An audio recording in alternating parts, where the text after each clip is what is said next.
thank you everyone for joining us. I believe this is our 10th town hall since we began many weeks ago, and we're going to keep doing these, so thank you for joining us. Boaz, will you please take us away? Yes, of course. Thank you, Tom. Thanks to our panelists and attendees. It's great to see you all again. I'm going to go in a direction that is a little bit different than our main theme today. Early in the COVID crisis, the second half of March, in Bewa RE, and I believe on these town halls also, we talked a lot about how the situation was calling for us to bring new awareness forward, right? And at the time we were talking about bringing awareness about our relationship to the environment in particular. And now 2020 has given us yet another opportunity to challenge our awareness and challenge ourselves. So I do want to take this opportunity to acknowledge the deep fractures that are present in our society, and to acknowledge that those fractures are expanding, both as a result of the COVID crisis and in response to continued expressions of institutional racism. And I believe that communicating this is part of healing it. So I wanted to use this forum to put that out there. We sent a letter out this morning expressing my initial views and reactions to what we see going on in our country. And that also included a letter from our DEI committee. And that's a group of 8 people within Bewa RE. I also believe that we're uniquely positioned in the solar industry to have a voice in these kinds of issues. In particular, renewable energy goes to the issue of energy democracy, which is a social justice issue for sure. And renewable energy, of course, is at the heart of environmental justice as well. And my belief is that it's at the same level of consciousness and increasing self-awareness that we address all of these issues. And the truth is that our relationships to our community and our environment are really the best reasons to be in this industry.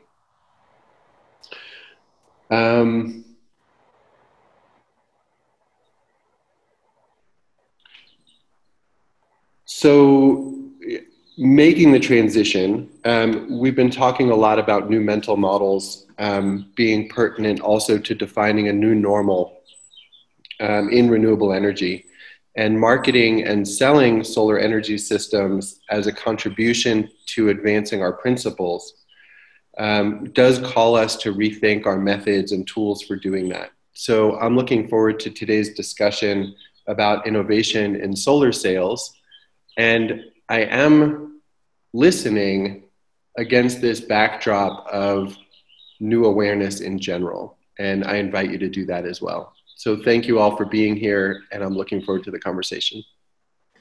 Thanks, Boaz. I'd like to bring up and welcome Martha Amram now. She's an economist. She's the CEO of GLYNT.AI, and she's a regular contributor to our town halls. Thanks for joining us again, Martha. Nice to see you. Thank you.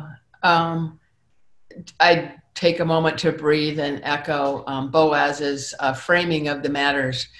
We're all in pause mode and thinking hard about the fractures in our society and recognizing there's COVID and community-based injustices, and how renewable energy and energy democracy is part of the path forward. So thank you for setting this up, and thank you for having my participation. I want to go from macro to setting it up on targeting solar customers. And macro starts reflecting on consumer sentiment. So should I be sharing my slides, or? No, we're happy to share. Jessica, okay, thank you. Share the first slide. Thank you. So let's remind ourselves of the big picture of the economy.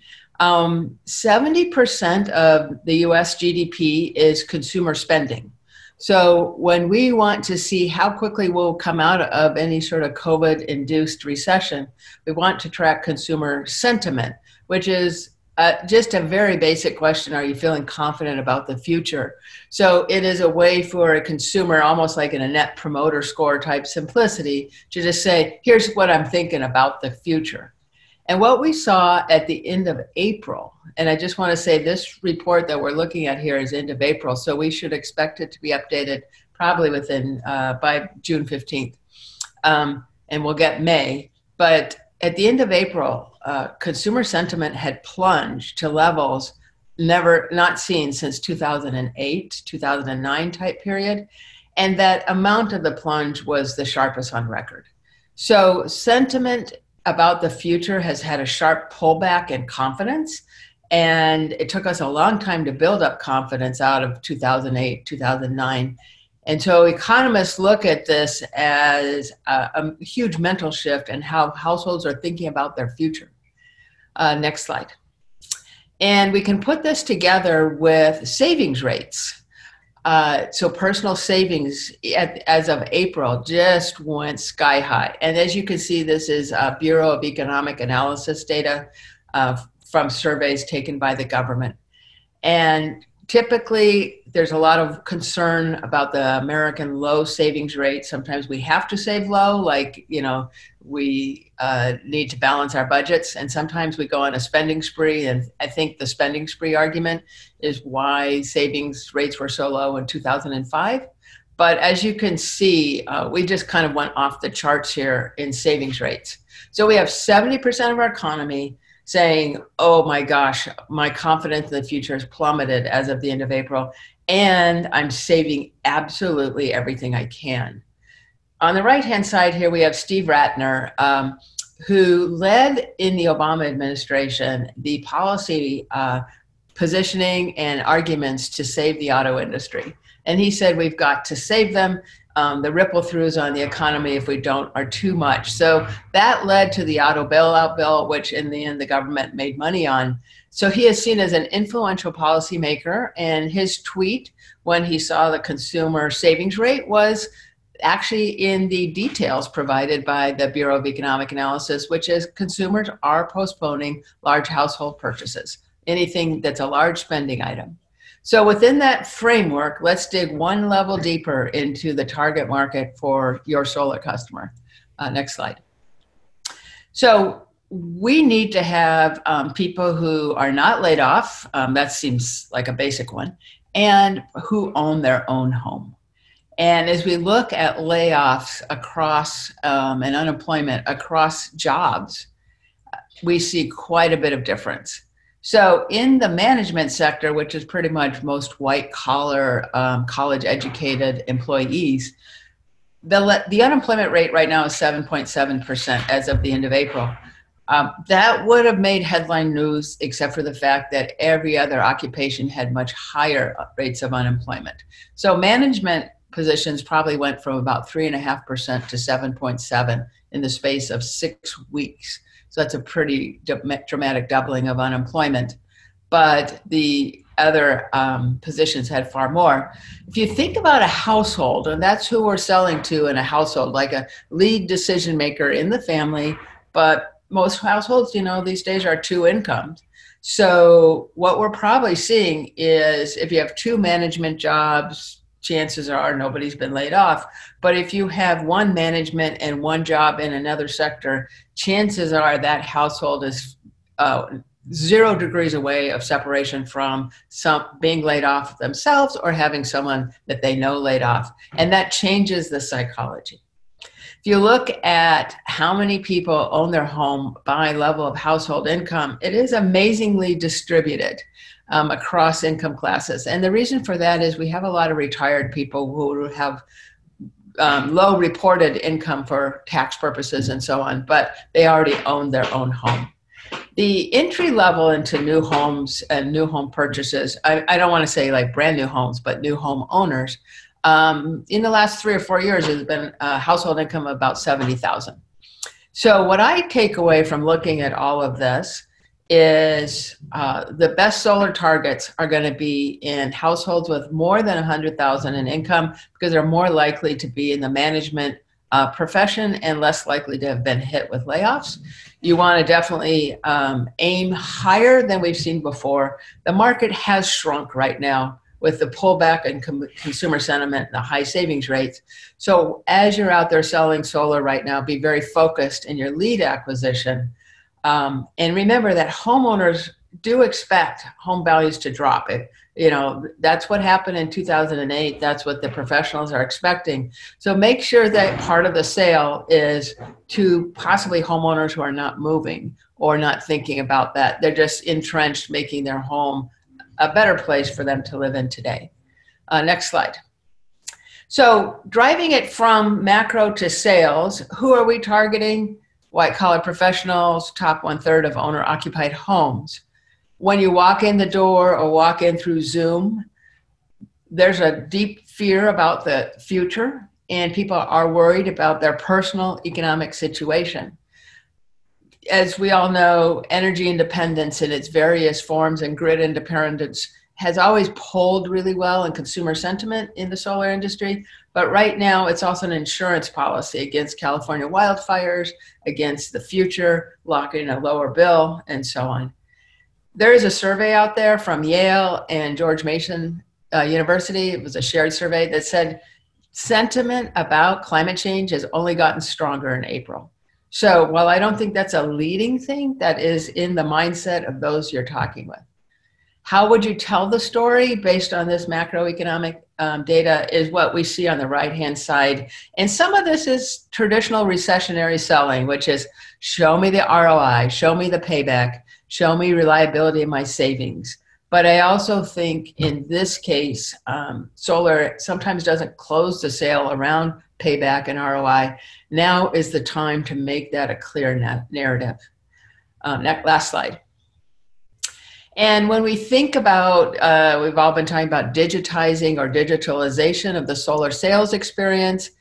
I would say the two things to take away are we're digitizing to make it really simple. That's recessionary reaction, to nurture leads throughout a process, and through our brand, tell the story really simply and clearly. This conversation has taken macro data and driven it down to a brand and selling narrative. I think when you're in a local market, the more you can get about the pulse of the local market will be better. We're not all having the same experience. And checking some of this information against messages going on in the local market will be helpful. But overall, we're in a recessionary selling mode. Sell a simple story that's reliable and delivers a very fast and easy payback. Don't expect people to have much cash that they want to invest. Find some other way of getting the product sold. Thanks. That's my conclusions.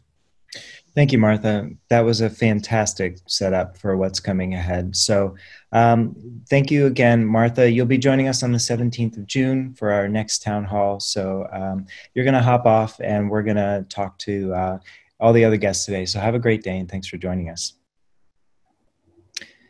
So, okay, I'd like to start bringing up the panelists and Boaz now and welcome our main guest today. So we have Boaz Soifer. You've seen him already. We have Michelle Spina. She is an instructional designer and trainer at SolarEdge. Hi, Michelle. This is her second time joining us. We've got Peter Troast. He's the founder and CEO of the marketing experts at Energy Circle. Welcome, Peter. And from the contractor side, we have Trevor Sumner. He's president of Sun Badger Solar. Welcome, Trevor, for your first time on the town hall. Great to have you. So, Trevor, as our contractor representative today, I'd like to turn to you for our first audience question that came in pre-town hall. And it's one of the two questions that we're going to be tackling today, closing sales and acquisition. And this one's on acquisition. And the customer asks, how can you acquire new clients with everything happening at this time? COVID-19, the markets are plummeting. Martha just shared consumer sentiment dropping. So your company, Sun Badger, has been closing quite a few deals lately, actually. And I think, you said you had your best April and May ever. So how are you acquiring new clients and what are people responding to? Sure. Yeah. Thank you very much for having me on. Much appreciated. And I love everything that BayWa is doing and supporting the community and solar businesses around the nation. So I'm a big fan of not buying something new until you use everything that you already have. And so in terms of customer acquisition, I would first look to what you already have in-house. So many companies will have somewhere between 1 to 10 years worth of leads in their CRMs or whatever it is you're using to process incoming interest. And so we routinely pine our old prospects, and we're seeing some really great results from that. What I've learned over the last 5 years working in solar is it takes more than 1 or 2 shots sometimes for a customer to finally make the decision to go solar. And so we've seen customers come through over the course of 4 years, and sometimes every spring for 4 years, they'll come through one of our lead gens, or they'll request a quote on the website, and we'll go out there and we'll educate them further, and we'll show them the products that we're offering that year, and we'll ask them to go solar, and for one reason or another, they may pass. But eventually that interest just continues to grow, their education and their confidence, and then they ultimately pull the trigger. And so it's very important to use your existing network and go back and revisit, because what can happen sometimes is if you're only purchasing leads from 1 or 2 different aggregators, you may meet a customer a year or 2 ago that came in through Solar Reviews or Energy Sage or something like that. And then they might be interested again, but they might land on somebody else's website. And so they might be talking to contractors or developers that are purchasing leads from an aggregator that you're not using. But that might be that might be the year they're going to go solar. And so if you don't get back in front of them, they may miss your, they may miss what you're offering. So really big on that. Also, we've been going back and speaking with all of our customers that have been recently constructed. And so we've following up, talking to them about their experience. We actually hired an employee that their sole role is to just go back and talk to customers about their experience with SunBadger. We call them a solar success manager. And so just a real easy phone call. Hey, how was your experience working with our company? What could we improve? What did we really knock out of the park? And then, of course, at the end of that conversation, they're going to say, now that you have solar on the front of your beautiful home, have you had any neighbors? Have you had any friends? Has anybody asked about it? Did you know that we have a referral program that you can access? So that's a really great way to generate business from what you already have in-house. Great. Peter, on the lead side of things, these are strange times. What is Energy Circle seeing on the paid lead front? Is it a good time to be investing in those? What's the landscape like right now? Yeah, thanks. Thanks for having me, Tom and Jessica and Boaz. Very much appreciate your remarks at the beginning of this. So it's been interesting. Obviously, what we saw, and I'm speaking here, to sort of the intelligence that we get after by looking at a fairly big data set of Google Ads, from a demand standpoint, is that things dipped. Certainly, started in March. Obviously, dipped pretty significantly in terms of overall demand volume in April, but was positive in the sense that the people who were searching and clicking and moving through were better motivated. So we actually saw better results in some ways in terms from a lower cost per click. Cost per clicks went down as much as 26%, and we got better conversion rates. So, and then what we're seeing, so that was kind of April. May in many parts of the country has come back pretty strong, and I think one of the things that's sort of telling here is there's enormous variability across the country, right? There's certain markets, Arizona and Texas, that don't seem to have been be terribly impacted by COVID, and homeowners don't seem super impacted by it, whereas California, New York, Massachusetts have been very much impacted. So I think that, the $64,000 question we're all asking ourselves is if the source of leads that were previously generated by direct contact in the form of door-to-door or events or tabling is suddenly kind of off the table or substantially off the table, and all of the people who formerly used that tactic are shifting over to the digital space, what's going to happen? It's going to get crowded. It's going to be more competitive. I think generally speaking, everyone's going to have to just be on their game that much more to be successful in what will inevitably be. It's too soon to tell. Like there's not enough data to see it yet, but I do believe it's coming. Right. Thanks. That digitalization question is something we'll hit on even more in the conversation. Michelle, I'd like to bounce over to you. So before I ask Boaz to frame out, what does digitalization look like? You've got 3 short slides that I'd like Jessica to share for us, and this is more on the tactical front. But we're going to pull up the slides, and can you walk us through your tips right now on using these new digital tools, or if they're not new, now they're being used more widely. And like Peter said, it's going to get more competitive. So now's the time to start using these tools. Yeah, definitely. And to Trevor's point as well, I think that being optimistic and nurturing your pipeline right now is really important. One quick point too is that, high utility bills, they're immune to crisis. So no matter what's going on, we're still going to have to pay our utility bills. And so we're not selling a luxury product, right? We're selling control and predictability, which pretty much everybody wants right now. And the advantage is that everybody's utility bill is actually going up because everybody's home. So we can still hit on that pain a little bit in that too. I think taking our existing skills and moving it over to a virtual environment is important to think about. We're not reinventing the wheel. This first tip, I think one thing we can take advantage of is a lot of customers currently are getting, intimately familiar with Zoom. So it's not a foreign situation with them right now, but practicing and preparation on the consultant side, letting the homeowner know what's going to happen on that appointment. I think the biggest, issue we still see is consultants coming in and having to deal with tech issues right off the bat with the customer, and it takes 10 minutes to get started.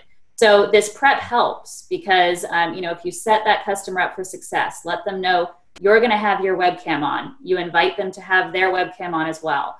You're going to send them a link over to the virtual platform. It's going to take 30 to 45 minutes. They should be in an uninterrupted location for that amount of time. To really set the stage for what this appointment is. It's not just, jumping on a quick call and getting a quote, but selling the value of the appointment just like we would in home.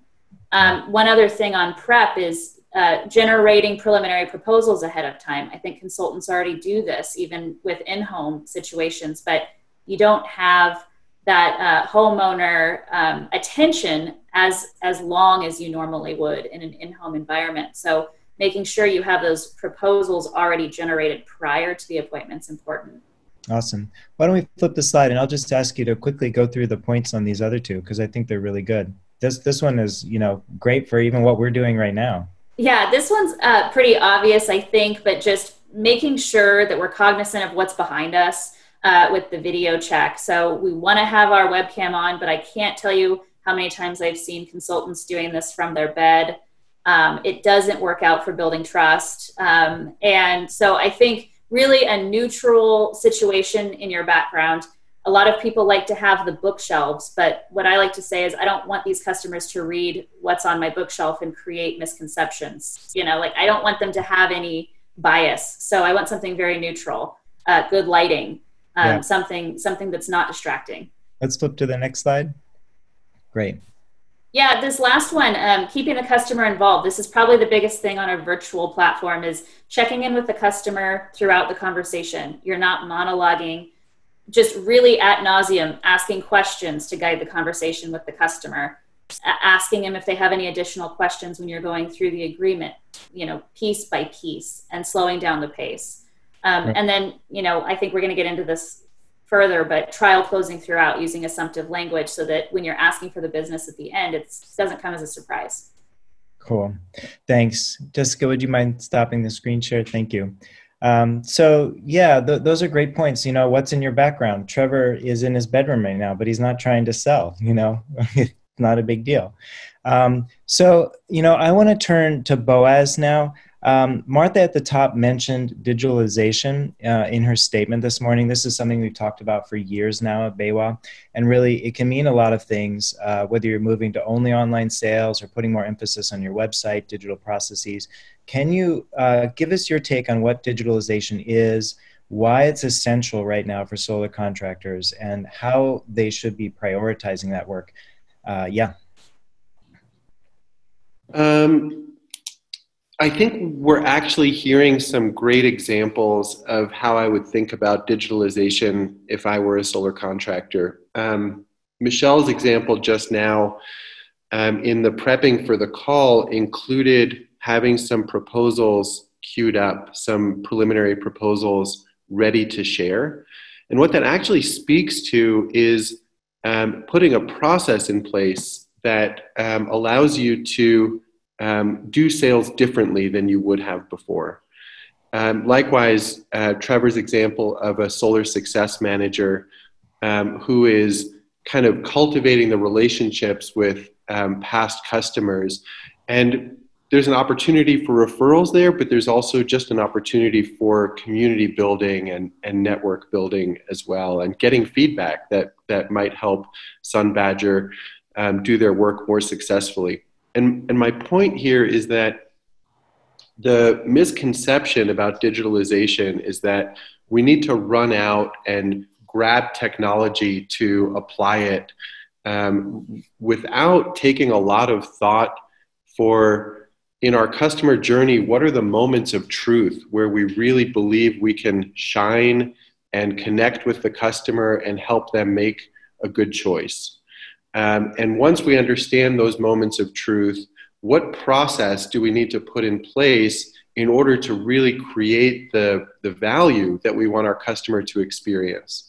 And then after we create and test that process, maybe we want to look at digitalization as a way to transform that process or increase its efficiency. So digitalization really, in my opinion, starts with the use case.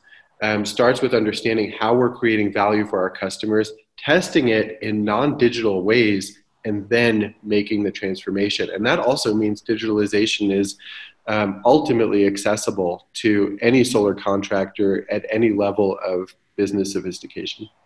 Great. Thanks, Boaz. Trevor, you guys at Sun Badger have just been doing a great job on sales right now. Most of your sales team is using digital tools. How streamlined is your process? I'm assuming some sales reps are better than others, but what's your training process look like? And I guess, is there any negative impact with your close rates using these tools versus in person or at home selling?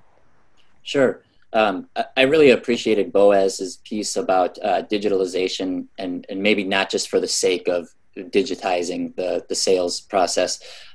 I've closed deals by snail mail before, and I'm sure some people on the call have as well, where they put together a quote and dropped it in the mailbox and followed up by phone. And so we don't want to alienate potential customers by being too digitized, but we also have to work within the environments presented by COVID. So what Sun Badger did was we had already been selling solar remotely for a number of years, but we took the existing processes that we were using to success and we kind of tweaked them a little bit and tried to fit them into a box that was easily digestible by everybody on the sales team. So just like every customer has different skill levels when it comes to technology, different employees have different skill levels as well. And so some of them caught on right away and ran with it, saw some huge success, and then some struggled. So really making things easier for both parties. Zoom is a great tool, but it requires obviously some knowledge on both ends of the spectrum. Some people aren't comfortable sharing their screens or talking digitally like this. Some people might be embarrassed because their home is a mess and they might not want to do a screen share like that. So having a tool that just allows you to readily share your salesperson's screen is huge. And so that's what we did too. So we actually don't use Zoom or video conferencing as often as maybe some of our competitors do, but we have a really thorough screen share tool.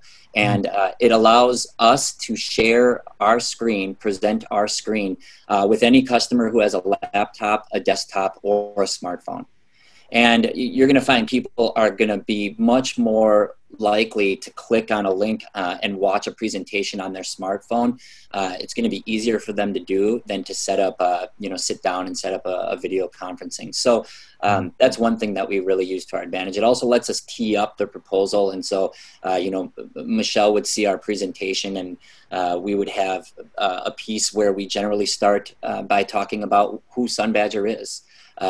Maybe we have the page open to one of our review sites, and we can talk about being one of the top 100 solar installers in the United States and show the different customer feedback that we've had. That's a really good segue into then the proposal, which you can obviously then go through a slide presentation during the screen share. And we have sales managers that are really fluent in the technology we're using. And so they're around to support our other sales staff, new and old, to get through this technology and use it to the best of our abilities. Yeah, those are great points. Peter, I'd like to pop over to you. You work with a lot of different HVAC companies, solar contractors. Who is really, and I want to transition now to closing sales. Who is closing sales right now? What are they doing right? Can you draw us that line? Yeah, I think one of the advantages of solar obviously is we are less intrusive in the home than in the case of efficiency or HVAC, and so the first thing I would say about the companies that have continued to succeed is they have been very forthcoming about what their policies and protocols are with respect to COVID, and just really leading with that. I think it's a very strong statement about who you are as a company, the ethics you have as a company to be very forthcoming. So everything Trevor just said about the kinds of messaging that you need to have, I think that should be an important part of it. One of the things I think, and this goes to pretty much what everybody has been saying, is that people are hanging out in their homes a lot more than they used to. And so one of the things we're hearing a fair amount of is just more attention to this house, right? And, and especially on the HVAC and efficiency side, people are saying, I'm here all the time. I recognize the challenge of these comfort issues. And so, so I think that's good. I also think there's an obligation here for programs and incentives to step up, and it's happening in certain states. Massachusetts has gotten very aggressive. In New York State, NYSERDA has a 0% for 15 years financing program. It's going to run out in a nanosecond, but that kind of thing I think is necessary to jumpstart the market and to kind of get things back in action. And we need to be on it. I 100% agree with what Martha said earlier about, upping our messaging around financing and ROI given the economic conditions. Great. Michelle, as we look at digital tools and like with Trevor's team, just getting people trained and adoption across the board with these tools, what do you run into, as pushback from sales? Like, why do they not want to do, and how do you sell them on this idea of selling online now and this being the new future? Well, it's good to hear that, Trevor's team already did remote selling prior to this. I think a lot of other installers are not to that advantage. And so they see this as kind of a cumbersome task. I have no idea how to do this. A lot of business owners have come to me and said, do I need to create a huge PowerPoint, for the customers? I don't know how to present this type of thing. And I think it really boils down to, the sales rep that the customer trusts is always going to be the one that wins. So, however you build trust with that customer, if you're creating slides, for example, like Trevor said, he has visuals. but all the visuals he mentioned are actually important information for the customer. You don't have a 50, slide deck that you're just walking through monologuing with the customer. You're building that relationship still. So I think that the initial response, I think all of us optimistically thought this was going to be a month in, or 2 months of this. And now a lot of owners, business owners, and sales managers are seeing that they need to adopt this. And I think that they're getting more comfortable with it because they're taking their existing skill set, the needs analysis, the bill review, the recommended solution, and they're just adopting that into this type of environment. There's a lot of advantages to this. The customers we're talking to a lot of times are the highly interested customers. If we're getting leads, they're the ones that are golden, right? And we also have a very shortened timeline. Calendar management is easier. We can stack up these appointments. The follow-up timeline is shorter. So this customer is home right now. You're talking to them currently. Why can't you follow up with that customer tonight after they talk to their spouse, as opposed to 3 days from now when you have to drive back to the house? So I think that we have some advantages there as well. Great. Boaz, I want to shoot over to you now. And I do want to mention to the audience that you can throw your questions in the Q&A if you have any, and we'll try to take them. Boaz, so let's pull ourselves out for just a second and talk about what's leading up to closing the sale. We talk a lot about authenticity and culture, in our company. And this is who a company is. It's part of that pre-work. It's a part of selling who you are. Can you draw us a straight line between a company's culture and a company's ability to close sales? I don't know how straight the line is. In my opinion, there's a very direct relationship there. So the first thing that comes to mind, Tom, is that when I read the reviews of successful solar contractors, they often say things like, the salesperson was super responsive and the crew showed up and did the work exactly the way it was planned, or the work was changed, but the salesperson was still there to talk with me about it, and they finished on time. They left my yard clean. All of the paperwork was taken care of. And what those reviews are really saying is there's a contiguous end-to-end process that's being managed, and in a larger company that's being managed by different people in different departments. So to get that level of alignment across the whole organization, so that the salesperson and the project manager and the solar success manager and every internal stakeholder in that process is presenting to the customer kind of this unified mindset, is cultural. That is a cultural artifact, and it speaks to leadership in that organization talking enough about what's important to the company and what the company's values are and how customers need to be approached in order to have a successful experience. Those are all cultural artifacts. So I do think that there's a really direct linkage there. And where it's less direct, but really critically important, is I think if you have a strong culture, it just resonates. It comes across in how every employee interacts with customers and with the community. It creates a reputation in the community that really can't be built any other way. And culture really is a litmus for integrity. So saying who you are and then actually acting in accordance with what you said speaks to a culture that has integrity. And so showing up in the community and showing up with the customer and how you talk internally about customers all kind of go to the same resonance that you want to kind of, this is very Santa Fe, but you want to vibrate out into the community that you're participating in. Right. Great points. I think that holistic system in which you're allowing the salesperson to sit down and close that sale and know that they've got this infrastructure behind them, they've got a brand behind them, they've got folks and people and a culture willing to support them. is a really great way to frame it. Kind of, Trevor, I want to bounce over to you, and this is a question that we got in advance, and this is my favorite question of the day, because this person is just raring to go, you know, and the question is, what is the best way to close a customer on the first call, get their commitment to cease their search and buy from me?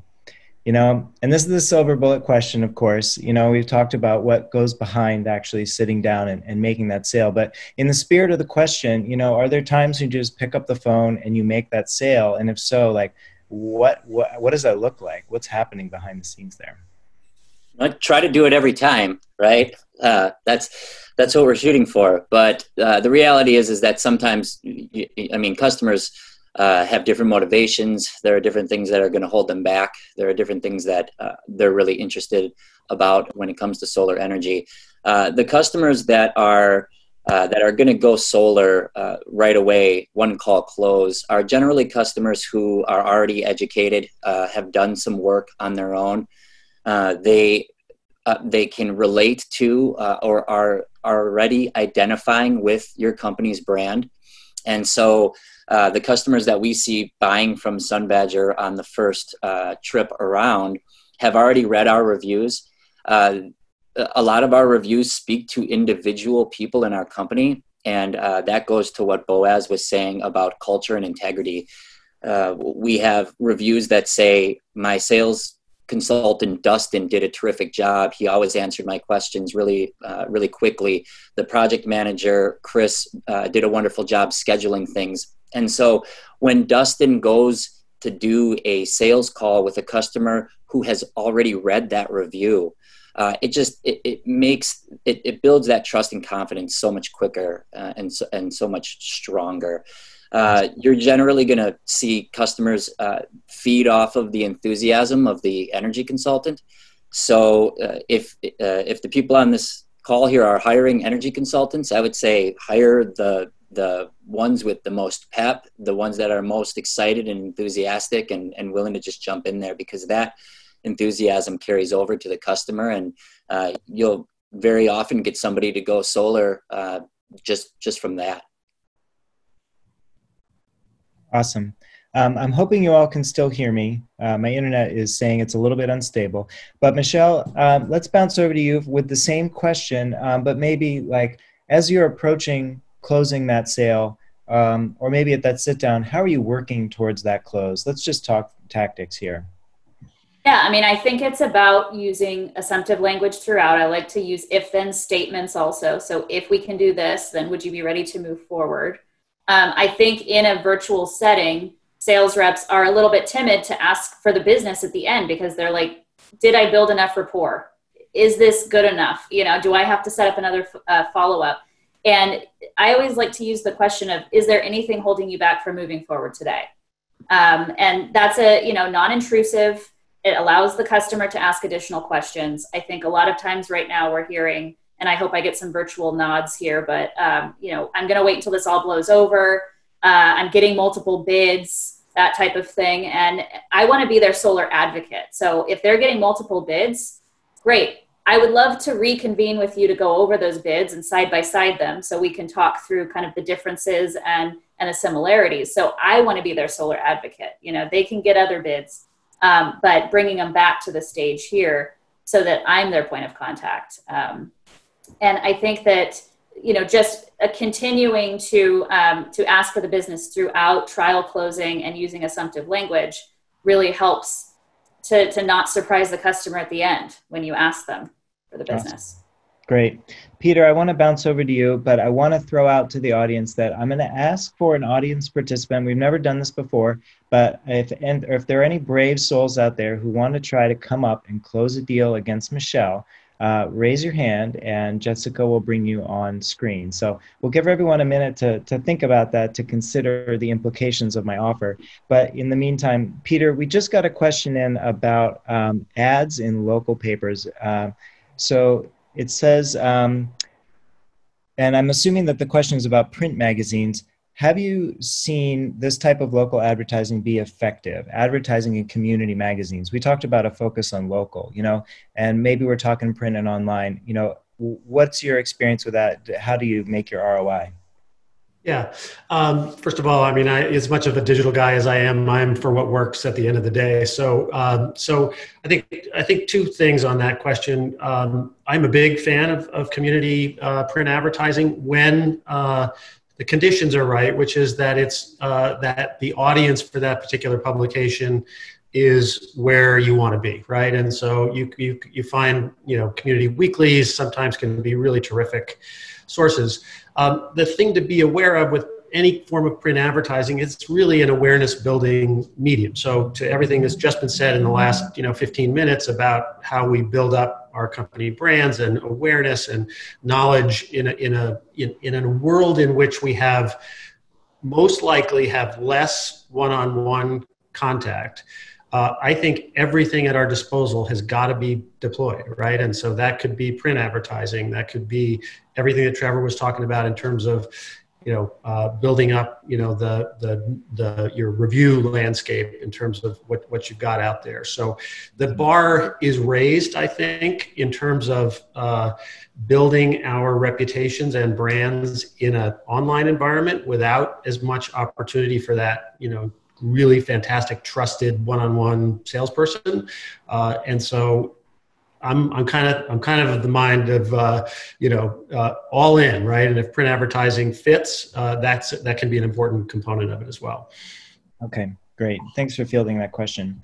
So it looks like we don't have anybody raising their hand, but I did ask Trevor before the call if he would be willing to step up and try to close the sale against Michelle. And we'll wait, and people can see how this goes and then still raise their hand. So Trevor and Michelle, just please lay the groundwork for what you want Trevor to do, and then I'll let you two take it away. Yeah, so Trevor, we had a great conversation, and you're ready to, you've gone over the agreement with me. You're ready to ask for the business at this point. And I'm taking it from there, right? Yes. Mm-hmm. Are you pre-qualified for yes. zero down financing? Okay, good, because that is a must for anybody out there who wants to close on the first shot. So I generally end my presentations then, and I'll say something like, are you ready to go solar with SunBadger today? Just something real simple like that. Mm-hmm. Yeah, okay. Well, everything looks good, but I think I need some time to think it over. Okay. What exactly did you want to review? Did you want to look at the equipment specifications, or were you trying to do some more research further about solar energy that I didn't cover today, or? Well, I am meeting with 2 other companies later today, so I just wanted to get those bids first. Sure. Well, just to let you know, SunBadger was recently rated the number 14th solar installer in the nation by Solar Reviews, and we're actually the number 1 rated contractor in the state right now. So were you looking to talk to a company that didn't have as high of ratings and reviews as SunBadger, or? Well, I don't know what their reviews are yet. I haven't talked to them. I haven't really looked into it. But I mean, we're really just looking for the best price, the best product. So I just kind of wanted to get a couple other bids. Sure. So it's a price objection.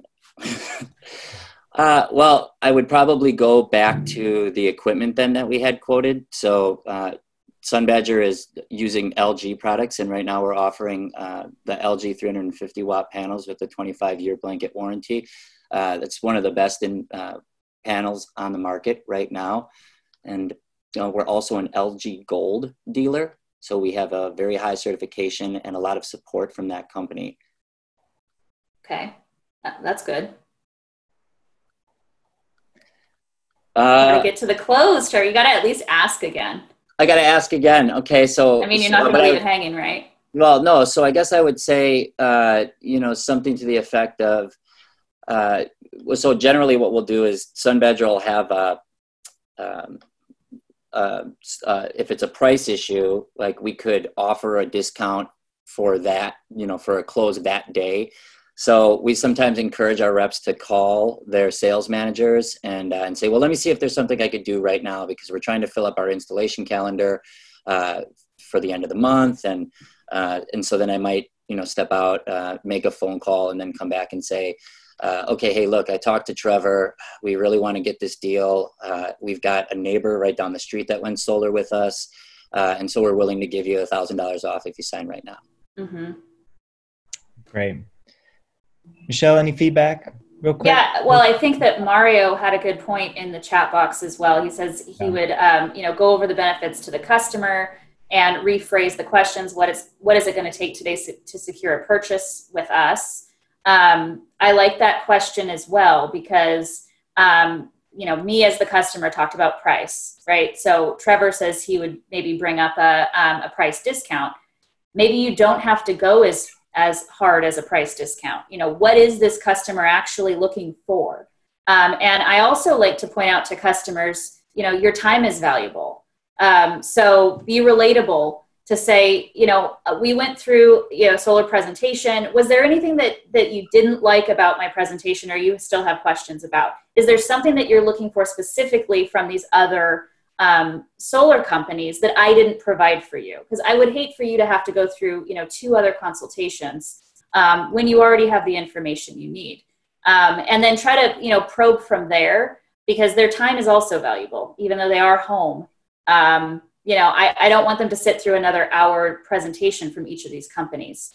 So Mario is just getting into this chat box. Yep. Don't be quick to give money away. We should have called on Mario for this role play because I think he would have gotten it. But I agree with him. I think he has some good points. Control the conversation.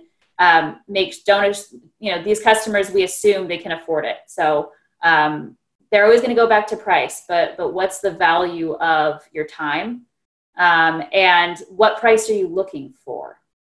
Did the price I gave you surprise you? Great.